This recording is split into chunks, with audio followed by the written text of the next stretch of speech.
The story of my life did not begin in a stadium, nor in a place where dreams were easy to chase. It began in Bambali, a small rural village tucked inside the beating heart of Senegal. Casamance region, a place where the nights were quiet, the days were long, and the only soundtrack was the echo of river water brushing against the banks. People in Bambali worked hard not because they wanted to become legends or millionaires, but because that was the only way to survive. And in the middle of that world, in a house built from simplicity and hope, I was born. Nobody looked at me and imagined I would one day lift trophies in front of roaring crowds. Nobody knew a future Ballon d'Or contender or African icon had arrived. They just saw a boy, small and shy, who liked running barefoot more than anything else. My earliest memories are those of movement, of feeling wind against my face as I ran through the long, dusty paths of Bambali. I didn't run because I was training, I ran because it made me feel free. My father used to laugh and tell me I ran as if something was chasing me, but in truth, nothing was chasing me. I was chasing something. I just didn't know what yet. Like most boys my age, football was everywhere. Not real football, not the polished fields I would later see in Europe, but a patched-up ball made of rags and rubber, held together with imagination. In Bambali, football wasn't a sport. It was a language. It was the only thing that made everyone forget the problems of the day. No electricity, no money, no certainty of tomorrow. But when someone kicked that improvised ball into the air, joy burst through the village like fireworks. I played every day, but my family didn't believe football could be a future. My father was an imam, a respected man whose voice guided the village. He wanted a quiet, respectful life for me: education, prayer, the predictable path of responsibility. Not running around chasing a ball on dusty roads, but deep inside, I carried a feeling too heavy to hide. It wasn't rebellion. It was destiny whispering my name long before the world knew it. Every time I ran, every time I scored a goal with those improvised balls, it felt as if something inside me was waking up slowly, steadily, purposefully. Then came the moment that would change my life forever. One morning, the village woke to news that scouts were coming to a nearby town to watch young talents. To me, it felt like a door had cracked open just wide enough for a dream to slip through. I told my family I was going. They said no. I insisted. They said football would not feed a child, let alone a future family. And I understood their fear. Life was hard enough without adding impossible dreams on top. But my heart was louder than their worries. So one day, without a plan, without money, wearing torn clothes and old shoes, I left the village quietly and walked toward the unknown. The journey to the trials was long miles of road, burning heat, hunger clawing at my stomach, and thoughts of turning back whispering that maybe everyone else was right. Maybe football was a fantasy. Maybe I was wasting time. But just when doubt tried to root itself inside me, something happened that I will never forget. I reached the venue, and people stared at me as if I didn't belong. My clothes were worn, my appearance humble. But when they asked where my football boots were, I lifted a pair that wasn't really fit for football. Some boys laughed, others whispered, but none of that mattered. When I stepped onto that field, something unlocked inside me. I played like my entire life depended on every touch, and maybe it did. I dribbled past players twice my size. I sprinted until my lungs burned, and I scored goals that left even the coaches speechless. My age wasn't clear to them. My background didn't matter. All they saw was a spark of talent as raw as it was unstoppable. I didn't have the physique, the training, or the luxury of preparation. All I had was heart, and that was enough to change everything. One of the scouts walked to me after the trials and placed his hand on my shoulder. "Where are you from?" he asked. "Bambali," he smiled. "Wherever that is. They've just produced a star. But destiny is rarely a straight line." When I returned home with the news, my father was not happy. He feared the world outside our village. He feared the unknown. And then, before we could resolve anything, life delivered one of its cruelest blows. My father fell ill suddenly. In a village without proper hospitals, without doctors, without emergency access, the sickness tightened its grip fast. I was forced to watch helplessly as he passed away, leaving behind a silence so heavy that it suffocated every corner of my heart. Losing him broke me in ways I didn't show publicly, but his death also hardened my resolve. I promised myself in God that I would succeed, not for fame, not for money, but to honor him, to honor my family, to honor Bambali. After his passing, my mother understood that football was not a child's distraction. It was my calling. She gave me her blessing to leave and chase a future she couldn't fully imagine but trusted anyway. And so I traveled to Dakar, to Generation Foot, one of the few academies in Senegal that could turn dreams into real careers. I arrived with nothing but hope. I had no fancy bag, no backup plan, and no certainty. What I did have was an unstoppable fire in my chest. Life in Dakar was nothing like village life. The pace was fast, the competition fierce, and the expectations huge. For the first time, I saw boys from different parts of Senegal, strong, talented, hungry, all fighting for the same dream. Many of them were better prepared, had better equipment, and had been training in structured programs long before me. I felt like a small fish in a vast ocean full of predators, but I didn't back down. I trained as if tomorrow didn't exist. I sprinted until my legs trembled. I practiced finishing until the sun went down and the field turned dark. Coaches noticed my speed first. It wasn't normal. It was explosive, almost violent. They noticed my discipline next. I never missed a training session, never complained, never lost focus. Slowly, my raw talent began to take shape. The boy who once played with rags became a player capable of frightening defenders. But the story of becoming Sadio Mané was not just built on talent and training. It was built on sacrifice, the kind people don't see. Nights spent hungry. Mornings spent running without proper boots. A constant battle between fear of failure and belief in destiny. And yet, I held on. Not because I thought I was guaranteed success, but because going back to Bambali without trying was something I could never live with. Generation Foot eventually opened the door that would change everything. The connection with FC Metz, in France, a pathway straight to Europe. A pathway out of poverty. A pathway to something bigger than I had ever imagined. When I heard Metz wanted me, I didn't sleep. Not because I was worried, but because I couldn't believe it. Me, the boy from Bambali, who played with rags. Going to Europe, leaving Senegal was emotional. My mother hugged me with tears in her eyes, knowing I was stepping into a world she had never seen but believed God prepared for me. Bambali gathered around me, cheering, blessing, praying, celebrating a victory that belonged to all of us. I carried their hopes in my suitcase, hopes heavier than any clothes I packed. And then, the plane took off. For the first time in my life, I left the soil that raised me. The boy from Bambali was flying toward destiny, and Europe had no idea what was coming. When the airplane wheels touched the runway in France, the world suddenly felt different, colder, quieter, sharper. Everything around me looked unfamiliar. The buildings, the people, the language, even the way the air moved, felt foreign. I had grown up in a village where everyone knew each other, where greetings were warm, where no one hurried. But France was fast and structured, modern and intimidating. I stepped off that plane, carrying nothing but a small bag and a dream large enough to swallow the sky above me. I didn't speak French well, I didn't know the culture, and I didn't have family waiting for me, but I had a purpose. In the coldness of that new world, purpose became my only form of warmth. Arriving at FC Metz was like being thrown into deep water and told to swim or drown. The professionalism, the intensity, the expectations, everything was on a level I had never experienced. Back in Senegal, even the academy environment felt fragile here. The sport felt like an entire machine. Coaches didn't care about my story, at least not at first. They cared about what I could do on the pitch. Could I adapt? Could I survive European football? Could I go from village dust to European grass without breaking under the pressure? I knew the answer inside me, but I had to prove it. Every single day. The first week was brutal. My legs felt heavier than ever. The cold bit into my bones like needles. I wasn't used to European boots, European drills, or the pace of European players. The football was faster, the movements sharper, the duels harder. There were moments at night when I sat alone in my room, staring at the ceiling, wondering if I had made a mistake. I missed home. I missed the smell of the warm Casamance air, the sound of laughter in Bambali, the comfort of knowing that even if life was hard, the land around me felt like a mother who always held me. But here, I felt like a stranger, one wrong step away from failure. But every time doubt crawled into my mind, I closed my eyes and remembered my father. I remembered the day he died, the shock of grief, the vow I made to him above his grave. I remembered the faces of the kids in Bambali who looked up to me. I remembered my mother, handing me her blessing even as fear trembled in her eyes. Those memories became my armor. They reminded me why I was here, and slowly, my body adapted. The cold became manageable. The drills became familiar. The pace became thrilling instead of frightening. I started to show flashes of the player hidden inside me, the speed that could rip through defensive lines, the footwork I had sharpened running barefoot on dirt, the hunger no one else at the club could match. Hunger is something you cannot teach. It is either carved into your bones or it isn't. Mine was carved by years of fighting for space, for opportunity, for survival. My breakthrough came unexpectedly. During a training session, one of the senior players challenged me during a sprint drill. He didn't expect the boy from Africa to outrun him, but I didn't just outrun him, I flew past him. The entire team stopped. The coaches stared. In that moment, the doubts people had about whether I could make it in Europe began to lift.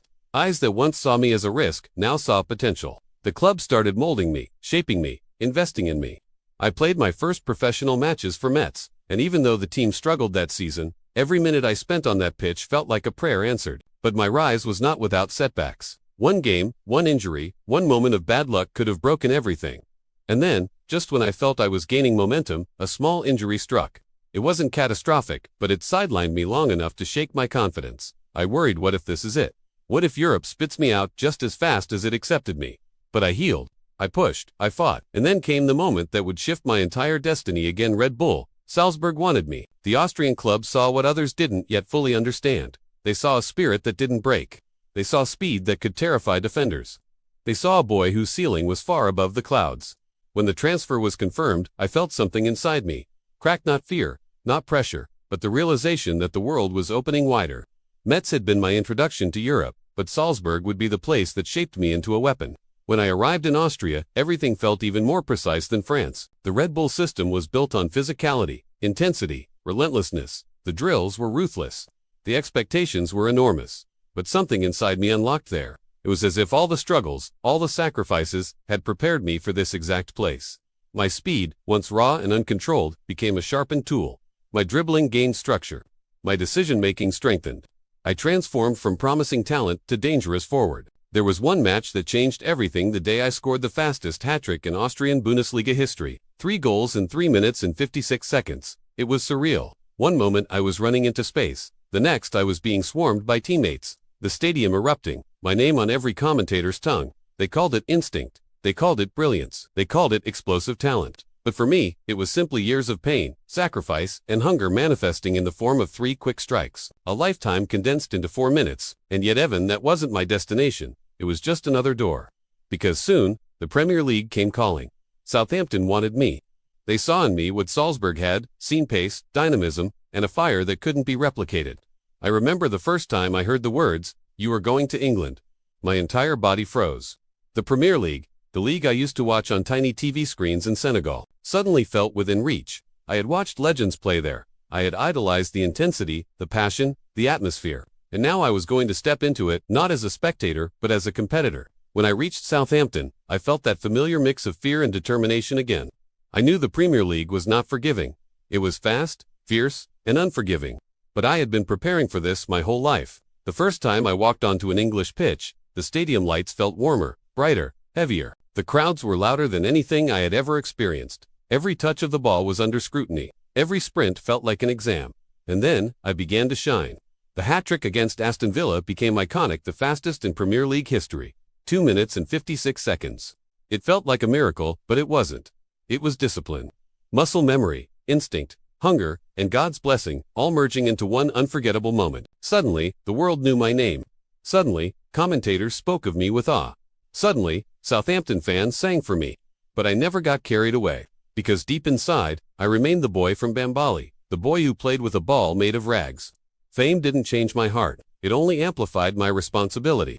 When I visited Senegal during breaks, I walked the same paths I used to run as a child. I saw kids who reminded me of myself, kids who dreamed but didn't know how to chase those dreams. I knew then that football wasn't just my purpose, it was my platform. Even as I excelled in England, a new call was coming, one that would define the next era of my life. A call from a club whose history was carved by legends. A club that didn't just want me, they believed in my destiny. Liverpool. When my agent told me Liverpool wanted to sign me, my hands trembled. A club of glory. A club of tradition. A club of passion so intense, it felt almost spiritual. The idea of wearing the red shirt felt unreal. But destiny was speaking again. And once more, I was ready to answer. The call from Liverpool didn't just feel like a transfer, it felt like fate knocking with both hands. When I first heard the news, my heart beat in a rhythm I had never felt before. A rhythm that whispered, "This is it." A club with a history deeper than the ocean. A fan base that vibrated at a frequency only true believers could hear. And a manager who saw not just what I was, but what I could become. Leaving Southampton was emotional, but stepping into Liverpool felt like stepping into destiny itself. The day I arrived at Melwood, everything changed. The facility was a world of concentration and ambition. I saw the faces of players I had admired. From afar, Jordan Henderson, Coachine, Firmino, Milner, and suddenly I was standing among them, not as a fan, not as a dreamer, but as a teammate. It felt surreal, like a childhood dream folding into reality. But what struck me most wasn't the equipment or the prestige, it was the eyes of Jurgen Klopp. Klopp had a way of looking at you as if he could see beyond flesh and bone, deep into your purpose. He smiled at me with the warmth of a father, but the intensity of a general preparing for war. "Sadio," he said that first day, "you're fast, you're smart, and you work like a machine. But more than that, you're going to fit perfectly in what we are building." It wasn't praise, it was prophecy, and I felt it. Training under Klopp was unlike anything I had experienced. It was not just physical, it was psychological, emotional, spiritual. He demanded everything and gave everything back. His philosophy was simple: press with your entire soul, attack with your entire heart, and defend as if your family name depends on it. And I was built for that. Every sprint I had ever taken in Bambali, every sacrifice I had made in Dakar, every battle I fought in Metz, Salzburg, and Southampton, all of it prepared me for Klopp's football. My Liverpool debut against Arsenal remains etched in my memory like a tattoo on the inside of my mind. When I picked the ball up on the right touchline, it felt like the world slowed down. I pushed it past the defender, sprinted like the wind from Bambali was behind me, cut inside with my left foot, and unleashed a shot into the top corner. The roar that followed was not human. It felt like an earthquake made of joy. I ran to the sidelines. Klopp jumped onto my back, and in that wild, unforgettable moment, I knew my life had changed forever. At Liverpool, everything accelerated. Every match was a storm, every goal a spark, every victory a step closer to rewriting my story and the club's. But Liverpool wasn't built on individual brilliance. It was built on unity. The trident we formed, me, Roberto Firmino, and Mohamed Salah, became a force the world feared. 3 forwards, 3 different backgrounds, 3 different strengths, but one beating heart. Firmino, the selfless magician; Salah, the ruthless finisher; and me, the relentless runner who would carve open defenses with raw hunger. People called us merciless. People called us unstoppable, but they didn't understand what forged us. It wasn't money, fame, or talent alone. It was suffering. It was loss. It was the hunger born from knowing what it feels like to have nothing.